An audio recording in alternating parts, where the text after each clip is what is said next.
Bob was a nobody, depressed and alone, because he was nature's punchline of being the ugliest, until New Zealand, the land of flightless birds, peculiar mammals, and proud weirdness, that saw what the world didn't. They voted him Fish of the Year. He became a symbol, a hero for the overlooked, a face for the forgotten. Yeah, we know he's ugly, but he's our ugly. And frankly, we just don't care. That's kind of what makes Bob the Ugly special. You know. In a world obsessed with perfection, Bob showed us the power of imperfection. With millions of fans and an army of supporters, Bob is spreading a wave of beautifully grotesque confidence across the globe. He's not just raising the bar for the aesthetically challenged, he's teaching us that ugly isn't just okay, it's iconic. Bob, the ugly blobfish, a story of slime, stigma, and self-acceptance. Available in major theaters now.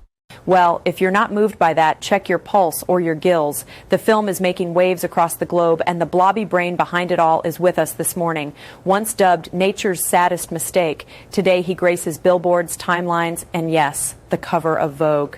Joining us live, Fish of the Year, fashion icon, and gelatinous icon, Bob the Blob. Bob, what a ride. From rock bottom to red carpets. You were just underwater noise. Now you're the voice of the overlooked. How does it feel seeing your life on the big screen? Karen, I've got to say, truly, it's unreal. There was a time I wouldn't leave my house. Now all of a sudden I'm getting DM'd by skincare influencers. Crazy world.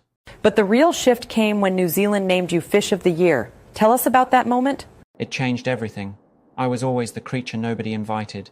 Then New Zealand, with all its oddball charm, said, yeah, he's ugly, but he's our ugly. They didn't ask me to change. They just handed me a crown made of seaweed and love. Bob, you're now being called the face of a movement.